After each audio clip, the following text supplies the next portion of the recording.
Olá pessoal, muito boa noite.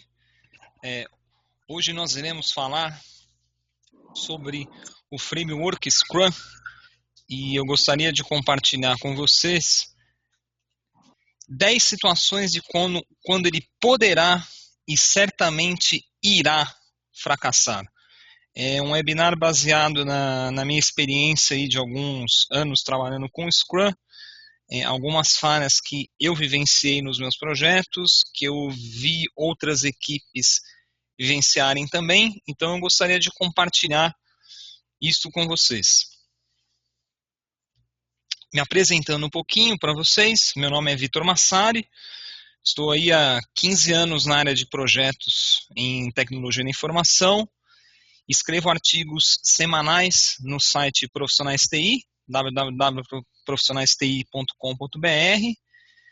Tenho aí uma experiência boa em gerenciamento de projetos e uma certa paixão por métodos ágeis. Então, nos últimos anos, algo que eu procurei buscar algumas certificações, estudei, levei para algumas empresas, tive casos de sucesso, casos de fracasso, e hoje o foco desse webinar são os casos de fracasso.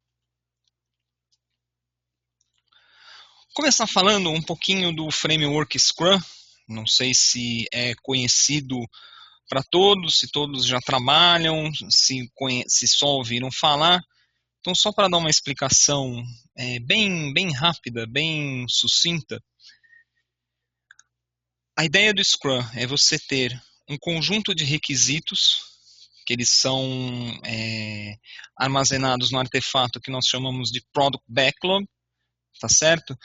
Seleciono pedaços desse requisito, elejo pedaços desse requisito, atuo desenvolvendo num ciclo de 30 dias, que é chamado de sprint, e gero um possível incremento do meu produto. Então, uma estratégia de entregas incrementais, né? Você não tem mais um longo projeto de um ano, e sim você pode fasear o seu projeto em várias entregas de no máximo um mês, que é a duração máxima de uma sprint. Tá certo?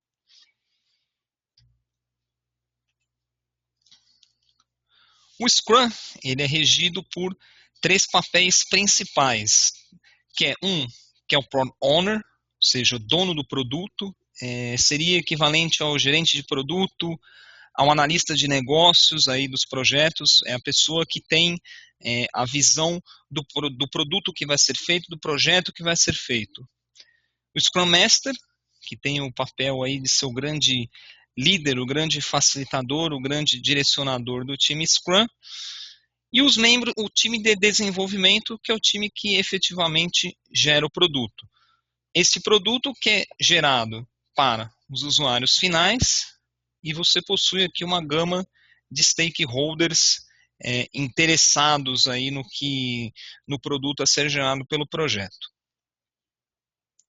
Então, o Scrum, ele, principalmente em projetos tanto de desenvolvimento de software, como alguns outros projetos de maior complexidade e risco, a estratégia da entrega incremental é algo que está sendo muito adotado dentro das empresas.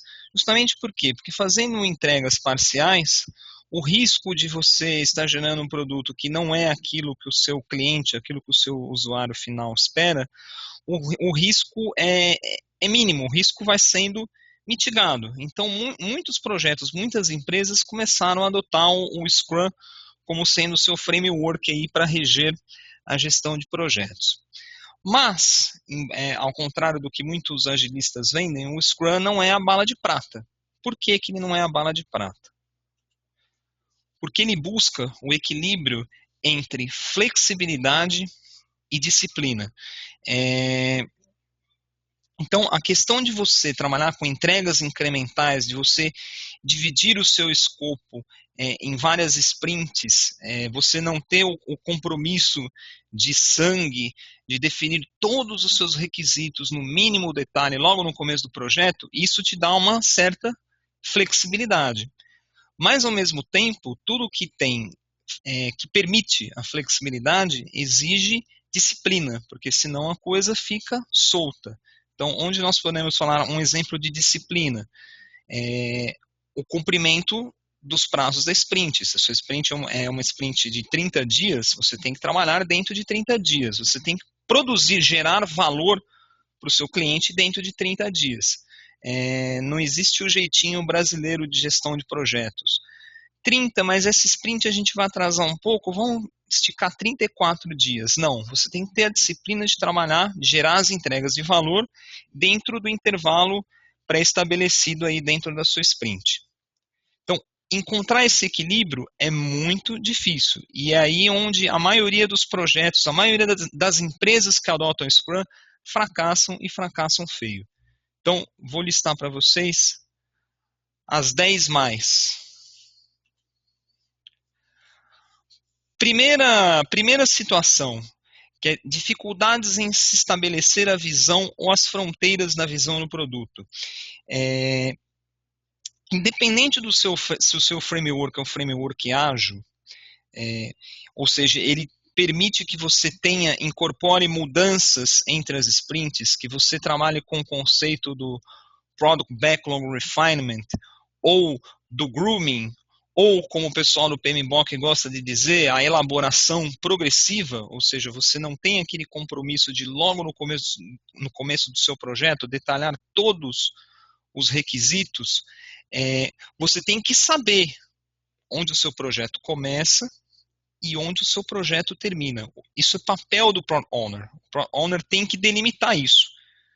Você vai ter flexibilidade para refinar o escopo durante as sprints, mas você tem que saber o seu ponto de partida e o seu ponto de chegada.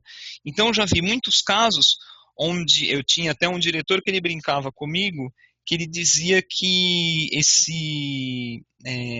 o framework Scrum permitia que as pessoas chegassem para ele e dissessem o seguinte: olha, está quase pronto, nós estamos na sprint de número 48, mas estamos acabando o projeto. Não pode. O projeto tem que ter uma fronteira do início e do final. Então, muitas pessoas confundem isso com, vamos pensar no curto prazo, vamos pensar no imediato. Geramos a primeira sprint. Agora vamos pensar na próxima etapa. Gerou a segunda sprint. Aí você, é como diz a imagem, né? É uma pessoa que caminhando no deserto. É uma caminhada sem fim. Então, você que vai usar Scrum, você tem que ter o seu plano de release, ou seja, quais serão as suas principais entregas, qual é a meta das suas sprints, das suas iterações. Você precisa ter essa visão macro do início. O detalhe, você vai trabalhando na execução do projeto. Esse é o ganho do Scrum, é o ganho do método ágil com relação ao waterfall, tá certo? Mas isso não deixa de te obrigar a ter uma visão macro do que é o seu projeto. Sem isso, você vai incorrer em sprints infinitas. A segunda situação, né, esse desenho clássico, focar no que não agrega tanto valor ao produto. Então, esse desenho aqui, ele é clássico, acredito que a maioria já deve ter visto várias versões aí desse desenho, né? O que é o produto na versão do CIO, o que é a versão do produto pelo comitê de aprovação, o que o analista de sistemas pensou que é o produto, o que o programador implementou e o que realmente o cliente, o usuário final queria. Então esse é outro motivo. Se você trabalha com entregas curtas, as suas entregas curtas, elas precisam gerar valor. Não adianta nada você aproveitar as entregas curtas e fazer entregas que não representam absolutamente nada para o seu usuário final. Já tive casos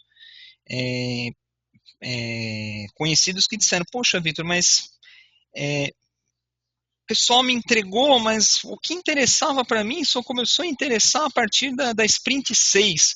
Quer dizer, foram gastos 6 meses de projeto sem que nada agregasse valor para o usuário, tá certo? Eu não posso fazer isso. A sprint, cada final de sprint deve gerar sempre valor, tá certo? O terceiro item onde encontramos muito fracasso, né? É o distanciamento do Product Owner do restante do time Scrum. No Scrum você tem muito conceito de whole team, né? Time unido, time junto, time único, tá certo? Então o Product Owner ele não pode se colocar numa postura, eu sou um analista de negócios, eu vou elaborar meus requisitos, eu vou montar o Product Backlog, vou deixar na mão do time e saio de cena. Daqui 30 dias eu volto para ver o que o time fez. Isso dentro do Scrum é algo proibido. O Product Owner tem que ser figura presente junto do time. Por quê? Porque ele, o Product Owner, é a pessoa que sabe o que tem que ser feito. E o time, os integrantes do time, são as pessoas que sabem o como tem que ser feito. Então, se quem sabe não conversa com aquele que vai fazer, a chance de fracasso é grande. Falha de comunicação, o time não vai entregar o valor esperado.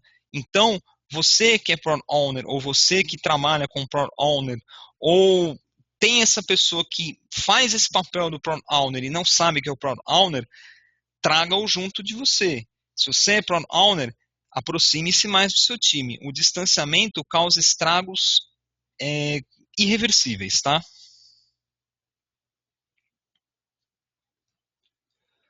O quarto, isso é muito importante, é muito difícil isso não acontecer nos projetos, é interferências externas. O Scrum ele é bem claro com relação a quem determina as regras do jogo. Então, o Product Owner ele é o detentor de todos os requisitos do produto. Ele tem que atender, ele tem que ouvir, né? Ele tem que capturar as necessidades e expectativas de clientes, de stakeholders. Sobre isso eu debato muito a fundo num outro webinar que eu, inclusive, vou reprisá-lo na semana que vem, que é o Reflexões sobre o papel do Product Owner dentro do Scrum.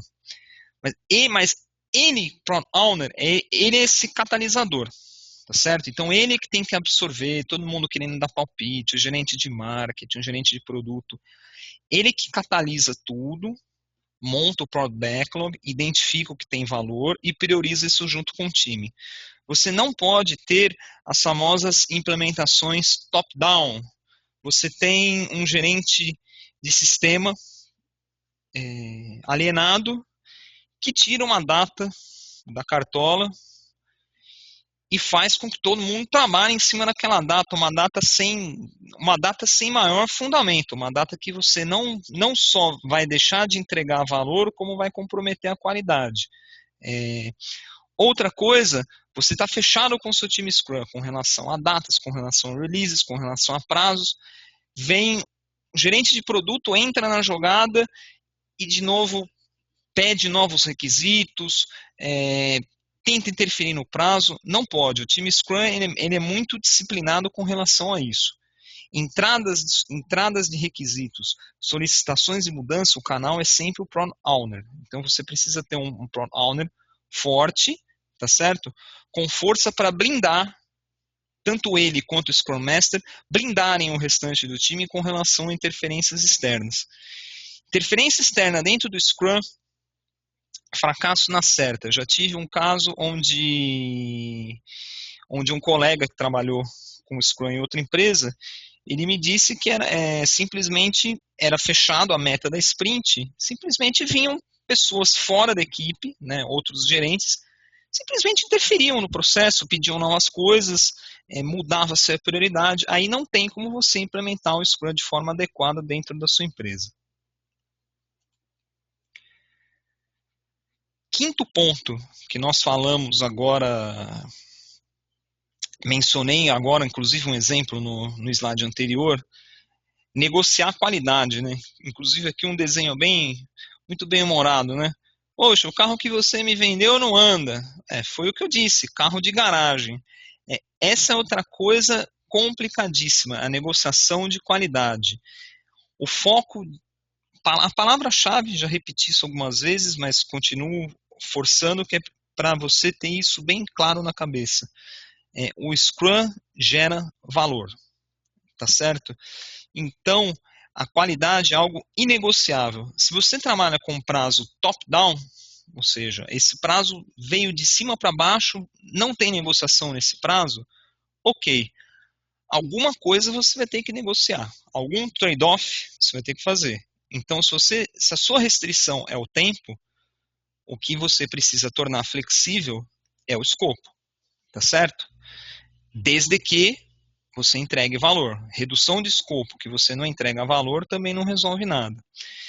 Só que eu vejo muitos projetos por aí onde o sacrificado é a qualidade. Não, vamos entregar todo o escopo dentro desse tempo, dentro desse custo.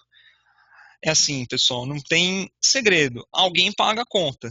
E o que eu vejo em muitos projetos é que quem paga a conta é a qualidade. Aí você gera sprints cheias de problemas, em projetos de software, entregas cheias de bugs, cheias de erros, cheias de defeitos, que as sprints seguintes que você deveria estar entregando valor para o seu cliente, na verdade você está consertando problemas, tá certo? Eu já presenciei um caso que você teve a entrega da primeira sprint, você teve mais 3 ou 4, tiveram, acho que, se não me engano, 4 sprints só de correções, tá certo? Por quê? Porque negociou-se um escopo grande para um prazo pequeno, com um orçamento relativamente limitado. Isso fez com que a variável sacrificada nesse ponto fosse a qualidade. Então, no Scrum, não só no Scrum, se você pensar isso em qualquer projeto, independente do framework que você utiliza, negociação de qualidade é algo proibido, não funciona. E as pessoas continuam insistindo nesse erro. Outra coisa também, que é muito pregada no Scrum, não só no Scrum, mas como no Agile em geral, é trabalhar em ritmos insustentáveis. É a questão, a famosa hora extra, o vamos fazer acontecer, vamos dar o sangue pelo projeto. É assim, os métodos ágeis, eles promovem muito chamados sustainable pace, né? Ritmo sustentável.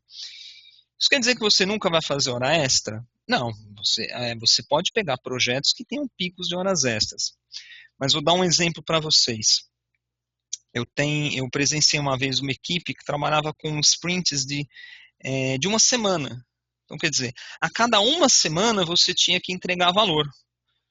Só que o escopo era muito amplo. O escopo era muito grande para o intervalo de uma semana.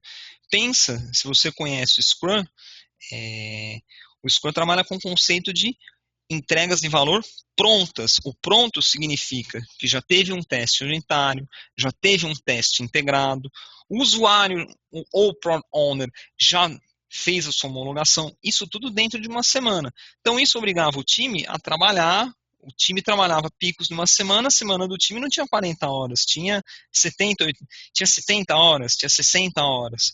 Então, eu fiz até um coach nessa equipe uma vez, eu falei, olha, vocês provavelmente precisam esticar, vocês precisam ter um tempo onde vocês gerem valor rapidamente, tá certo? Mas ao mesmo tempo faça o seu time trabalhar dentro de um ritmo sustentável, porque senão é que nem o amigo da foto aqui, tá certo? Ele trabalha com um soro de café expresso aqui na veia para permanecer sempre acordado, né? Qualidade de vida, né? Antes de tudo, antes de qualquer sucesso aí profissional, antes de qualquer sucesso de projeto, você precisa ter qualidade de vida.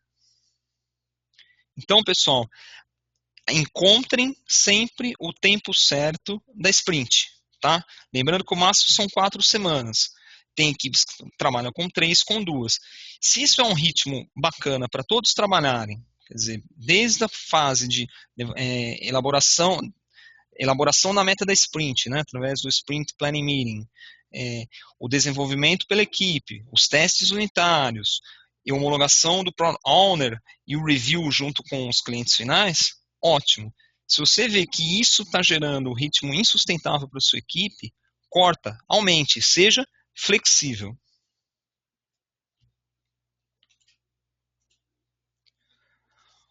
O sétimo item, é, no, em métodos ágeis, enfatiza-se muito a questão da auto-organização.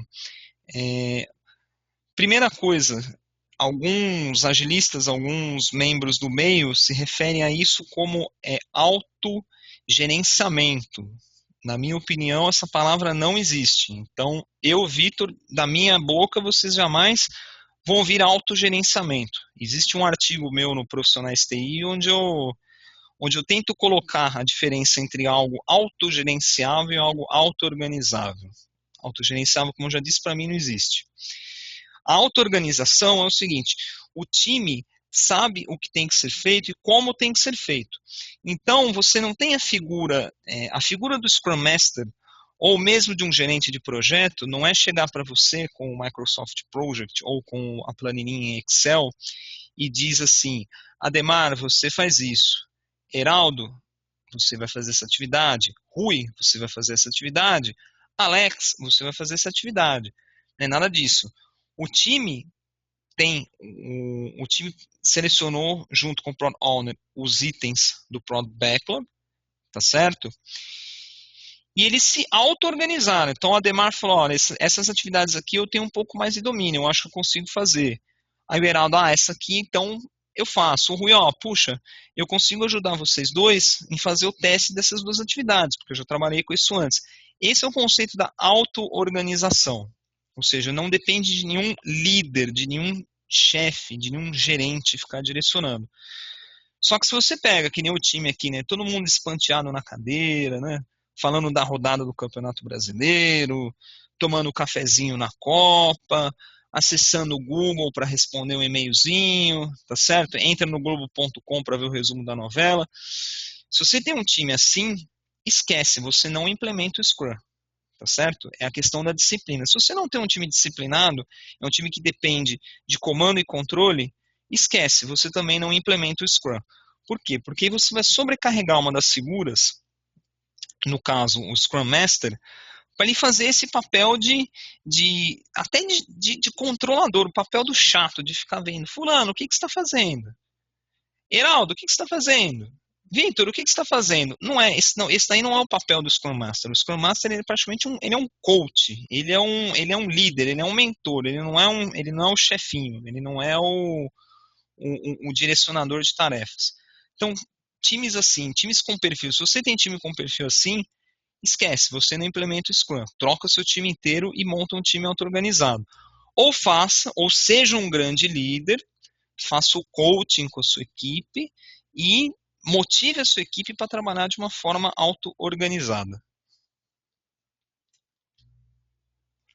A oitava situação, então, é aqui onde eu vejo muito o Scrum Master confundir quando diz que o Scrum Master ele é um líder, que ele simplesmente fica sentado na cadeira, cruzando os braços, e o time toca o terror dentro do projeto. Não é nada disso.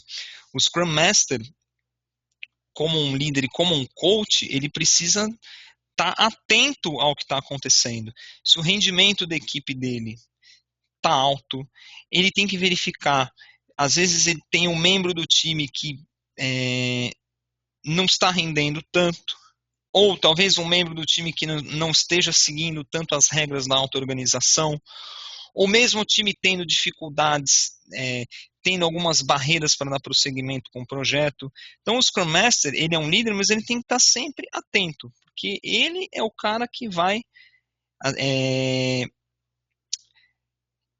ajudar a resolver os problemas do time, ajudar a remover os impedimentos do time. Então, eu não sou chefe, eu vou deixar o pessoal fazer o que quer, não é isso, tá?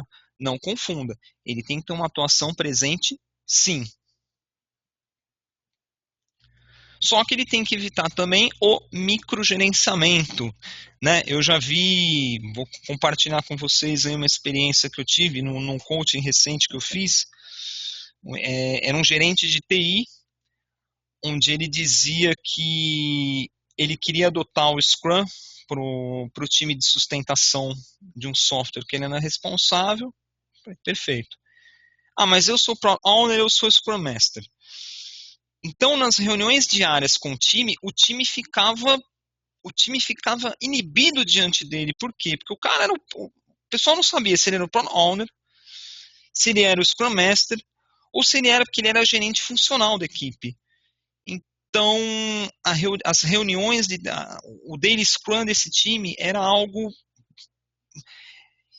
tedioso. E eu falava, pessoal, vocês estão com um caderninho olhando para baixo, lendo, dando um reporte pro chefe de vocês. Eu falei, isso não é o Daily Scrum. Isso daqui, a ideia do Daily Stand-Up é ser uma coisa de compartilhar conhecimento, de ser uma coisa descontraída, não de ser uma reunião chata. Eu falei, eu tô aborrecido de estar aqui toda manhã.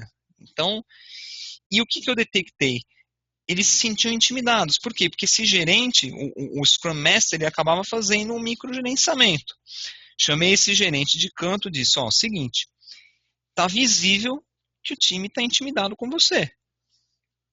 Então, você tem que escolher o que você quer ser. Você está sendo aqui o Product Owner, você está sendo o Scrum Master, e você já é, por natureza do cargo, você já é o gerente funcional dessa turma. Escolhe o que você quer ser. Os três, você está engessando a equipe, você está microgerenciando, você fica delegando o que cada um tem que fazer. Esquece, pula fora. Você é quem? Eu entendo que o meu papel, então, é do Product Owner. Joia. Então, você vai ter que eleger alguém da sua equipe, ou a equipe deixa a equipe se auto-organizar e eleger um Scrum Master. Eles fizeram isso. Então, a reunião de daily stand-up passou a ser desse Scrum Master eleito com o restante do time. A reunião mudou da água para o vinho, mudou de formato. Por quê? Porque saiu aquela figura do chefe delegando atividades. E quando ele participava como Product Owner, ele tentava fazer esse microgerenciamento, no coaching, eu dizia para ele, falei, olha, você é o Product Owner, você designa os requisitos que você quer que o time ataque nesse sprint. Quem vai fazer e como vai fazer, cai fora. E foi difícil fazer isso, mas esse gerente ele acabou conseguindo mudar e o time dele conseguiu adotar o conceito de auto-organização. Mas então, pessoal, Scrum não existe chefinho, não existe como o desenho aqui, a marionete, tá certo? Isso engessa demais o time e você não vai conseguir que o time atinja a sua capacidade máxima trabalhando com microgerenciamento. A última situação é a questão do time desunido. Isso não só no Scrum, mas como em qualquer projeto.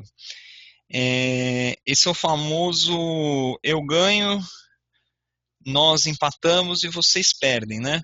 Então, o que eu digo, no projeto Scrum, ganham todos, perdem todos. Vi casos onde existia um Product Owner que, sinceramente, não tinha o perfil de Product Owner, mas foi eleito pro papel, o time trabalhando de forma unida, até que as entregas começaram a ser geradas para o usuário final. Ele fala, olha, desculpa, isso aqui legal, vocês estão fazendo sprints, entregas parciais, mas nada do que vocês estão entregando para mim me interessa, tem valor. Aí começa a troca de acusações. Mas foi o que o Power Owner passou. Não, mas eu não passei isso. Você me entendeu errado. Aí vem o Scrum Master, você pegava um Scrum Master que era o perfil conciliador. Então, ou seja, ele não abraçava nem a causa do time, nem a causa do Product Owner, tentava ficar bem com o cliente. Isso, pessoal, isso é o caos. Então, por isso que é muito importante que o Product Owner tenha um papel ativo perante ao time, sempre tirando dúvida, sempre esclarecendo as dúvidas, a direção deixando bem claro qual a meta da sprint, e o time é a mesma coisa. No Scrum você não tem esse formato de analista de requisitos elabora um documento que passa para um líder técnico, que passa para o time de desenvolvimento, que se tem dúvida manda um e-mail.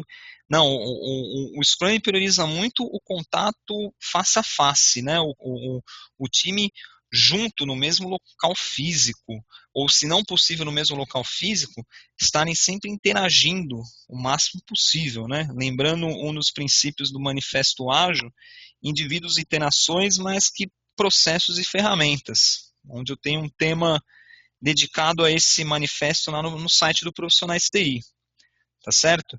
Então, já vi muito projeto falhar por conta disso, tá? Então, time Scrum, conceito de Whole Team, certo? Agora que eu falei desses 10 motivos onde o seu projeto Scrum já deve ter falhado, se não falhou e acontece isso com você, vai falhar se você não tomar uma ação, eu gostaria de fazer um convite para vocês para participarem de um workshop que vai ter aí um pouquinho antes do Natal, aí uns 10 dias antes da véspera do Natal, que é chamado Scrum nas Trincheiras. A ideia desse workshop qual é?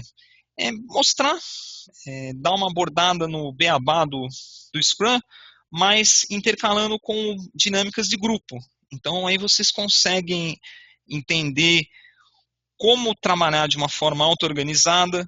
Vocês vão ver projetos de vocês falharem, porque eu vou dar cenários onde vocês vão falhar, e eu quero que vocês falhem justamente para ter essa vivência. Né? Uma coisa é eu estar aqui mostrando um monte de slide e compartilhando a minha experiência. Outra coisa é vocês na prática, nas trincheiras mesmo, para sentir isso. Vai ser um workshop de um dia, um sábado, próximo ao metrô Brigadeiro. Para quem quiser se inscrever, detalhes, investimento, tem aqui no site do www.eventic.com.br/Scrum na prática. Inscrição, contratação do curso é feita por lá, tá certo? Sobre o que eu vou falar, basicamente, introdução ao Framework Scrum, tá certo? Introdução ao Framework Scrum, vou falar o beabá do Scrum. As únicas coisas que eu vou trazer aqui de diferencial um pouco é falar um pouquinho de como o Scrum e PMBOK, como eles se casam um pouco, como eles se conversam um pouco, que muitos dizem que são coisas antagônicas e de fato não são. Os riscos de fracasso, e bater um papo um pouco hoje sobre o que nós falamos aqui. Alguns mitos também, existe muito equívoco dito a respeito, tanto por quem é agilista, quanto por quem não é, tá certo? E nesses intervalos entre os conceitos, entre o teórico, várias dinâmicas de grupo para você entender. Se você já conhece o Scrum, bem, se você tem interesse em conhecer um pouco mais, estendo o convite para você. Contatos, para quem quiser sempre entrar em contato, tirar alguma dúvida, trocar algumas ideias, vocês podem me encontrar através desse e-mail vitormassaro80@gmail, tanto pelo e-mail quanto pelo Google Hangout. No LinkedIn, eu tenho meu perfil pessoal, Vitor Massari, e tenho também um grupo de gerenciamento ágil de projetos e produtos, que tem uma turma bem bacana lá, tem comentar, o pessoal tem postado debates bem legais. Skype, também Vitor Massari. No Facebook, quem quiser seguir meu trabalho também, você pode procurar na pesquisa ali do Facebook, como Coaching, Scrum e Gerenciamento de Projetos com Vitor Massari. E no Twitter também, na conta @AgileCoach São Paulo, SP. Certo? Quem quiser acompanhar mais um pouquinho do meu trabalho, eu estou sempre compartilhando os meus artigos do Profissionais TI, divulgando o workshop, divulgando os webinars que eu faço praticamente toda quinta-feira, colocando algumas ideias minhas também a respeito de gerenciamento de projetos e métodos ágeis. Então, quem tiver interesse em seguir. Bom, pessoal, agradeço aí quem participou do webinar. Quem quiser usar o espaço aí no chat para fazer alguma pergunta, alguma colocação, fiquem à vontade.